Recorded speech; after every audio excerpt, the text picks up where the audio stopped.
19 de abril de 1971.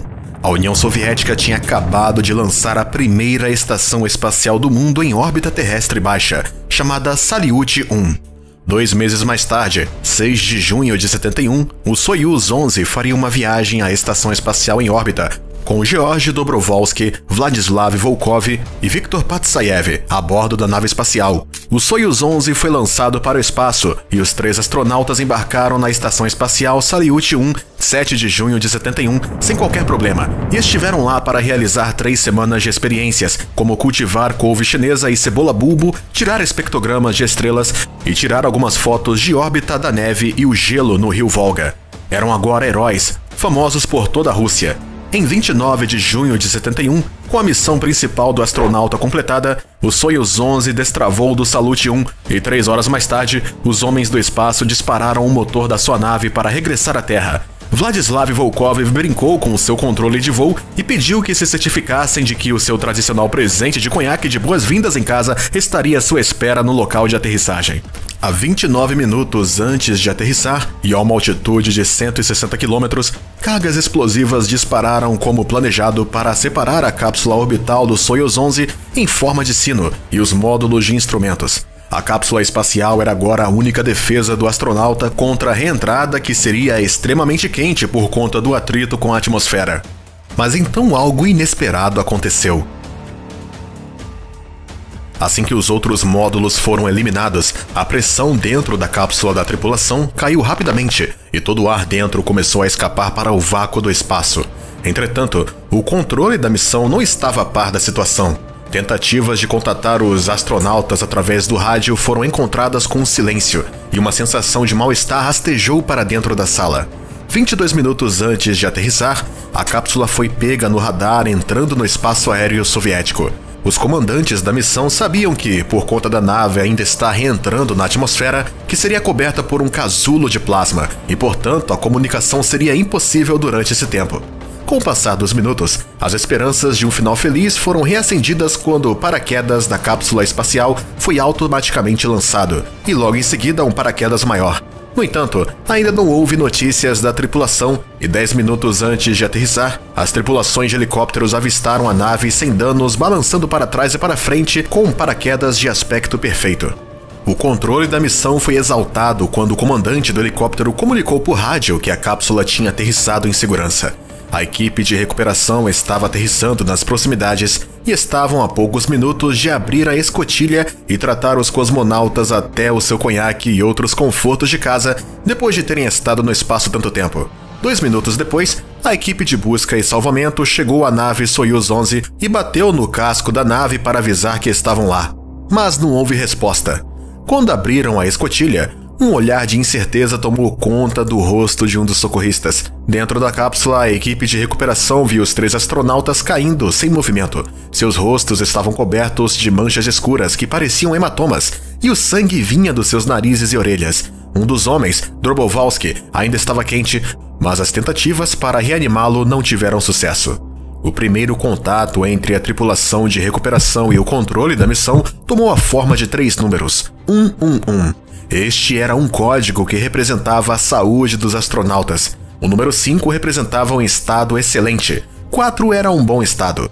3 significava que havia feridos. 2 significava que estavam gravemente feridos. E 1 significava que os ferimentos eram fatais. E o que ocorreu? Com base nas posições dos corpos dos astronautas, se chegou à conclusão de que Dobrovolsky e Volkov se tinham desprendido dos seus assentos para tentar encontrar o local de onde estava vazando o ar do interior da nave. Os rastreadores de saúde mostravam que seus batimentos cardíacos dispararam à medida que procuravam, mas o tempo não estava ao seu lado. Em apenas 50 segundos, o pulso de Patsayev caiu à medida que seu corpo ficou faminto de oxigênio, e em 110 segundos, os 3 tinham morrido. Os investigadores tinham tomado conhecimento de que uma válvula defeituosa tinha sido a causa do acidente espacial. Seu funeral foi épico em grande escala, e todo o país lamentou a sua morte. Os soviéticos pararam todos os voos espaciais humanos, enquanto os engenheiros redesenharam a nave espacial Soyuz. Todos os astronautas são agora obrigados a usar roupas espaciais durante os lançamentos. Mas a Rússia não é o único país a ter um desastre espacial que custou a vida aos corajosos astronautas. Os Estados Unidos lideravam o mundo em viagens espaciais com a engenhosa engenharia do foguete reutilizável, mas até ela teve problemas. Em janeiro de 86, os Estados Unidos pareciam aborrecidos com os voos espaciais desde o primeiro lançamento do foguete espacial, 12 de abril de 81, e os americanos já estavam habituados a ver o lançamento do foguete.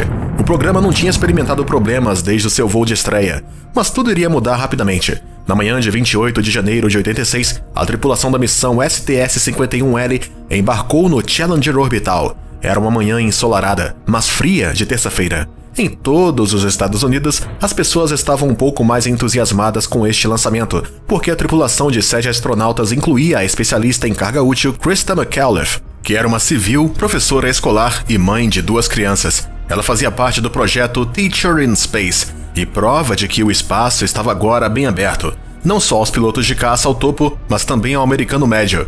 O foguete Challenger foi comandado por Dick Scoob, com Michael Smith como piloto, juntamente com os especialistas da missão Ellison Onizuka, Judith Resnick e Ronald McNair. Outro especialista em carga útil com Christa foi Gregory Jarvis. Às 11h30 da manhã, o foguete Challenger decolou do Cabo Canaveral da Flórida com Christa a caminho de se tornar a primeira americana para o espaço. Mas após 73 segundos e com centenas de pessoas na Terra assistindo, incluindo a sua família, mais milhões de espectadores assistindo ao lançamento, o foguete explodiu numa bola de fogo e se desintegrou. Então, o que aconteceu? Nós dissemos que foi uma manhã fria. Na verdade, havia gelo na torre 2 horas antes do lançamento. Uma medição feita durante a noite pela equipe de gelo registrou temperaturas no impulsionador de foguetes sólidos à esquerda a -4 graus Celsius e à direita a -13 graus Celsius. Contudo, estas medições foram registradas apenas para dados de engenharia e não foram comunicadas, uma vez que as temperaturas dos propulsores de foguetes sólidos não faziam parte dos critérios de compromisso de lançamento. Antes de continuarmos, é importante saber que os propulsores de foguetes sólidos da lançadeira são compostos por 4 segmentos aparafusados em 3 juntas de O-ring.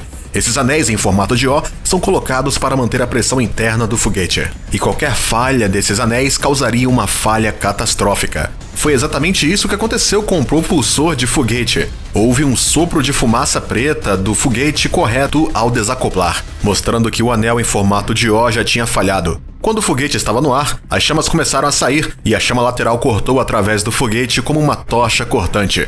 A nave espacial de 1,2 bilhões de dólares, sua carga útil de satélite e os astronautas dentro dele morreram instantaneamente. O maior fator do acidente foi o frio. O lançamento em si foi efetuado em -3 graus Celsius e os engenheiros sabiam dos perigos colocados nos anéis a temperaturas tão baixas. No entanto, apesar dos muitos avisos dos engenheiros, o foguete foi autorizado para lançamento. A NASA encerrou o programa do foguete espacial durante 2 anos após esta terrível tragédia, uma vez que os seus engenheiros redesenharam muitos componentes do foguete. Mas esse não seria o último desastre do foguete espacial. O foguete espacial Columbia foi o primeiro foguete a ser lançado para o espaço em abril de 81. O foguete voltou a ser lançado mais 27 vezes após a sua viagem inaugural e no dia 16 de janeiro de 2003 estava no seu 28º voo. Os 7 membros da tripulação da missão STS-107 eram o comandante da missão Rick D. Husband, o piloto William C. McCool, o comandante de carga útil Michael P. Anderson, o astronauta israelita Ilan Raman, servindo como especialista de carga útil, o engenheiro de voo Kalpana Chawla, que tinha voado anteriormente na missão STS-87, e os capitães da Marinha dos Estados Unidos voando como especialistas da missão, David M. Brown e Laurel Blair Selton Clark. O lançamento parecia ter corrido bem e sem problemas. Os astronautas estavam numa missão de 16 dias e realizaram com sucesso cerca de 80 experiências científicas e de investigação, trabalhando 24 horas por dia em 2 turnos alternados. Agora era a hora da tripulação regressar a casa, e o foguete espacial Columbia estava programado para entrar na atmosfera e aterrissar no dia 1º de fevereiro de 2003. Às 2h30 da manhã, a equipe de controle de voo de entrada iniciou seu turno no controle de missão. A bordo do orbital, a tripulação arrumou objetos soltos e se preparou para a reentrada. Husband e McCool começaram a trabalhar através da lista de controle de entrada, e às 1h30 da tarde, a tripulação da Columbia foi aprovada para entrar em órbita, que durou 2 minutos e 38 segundos. Às 1h44, Columbia reentrou na atmosfera a uma altitude de 120 km. 4 minutos e meio mais tarde, um sensor começou a registrar uma quantidade de estresse superior ao normal na ala esquerda. Mas os dados do sensor foram enviados para um gravador interno, e a tripulação ou controladores de terra não os viram.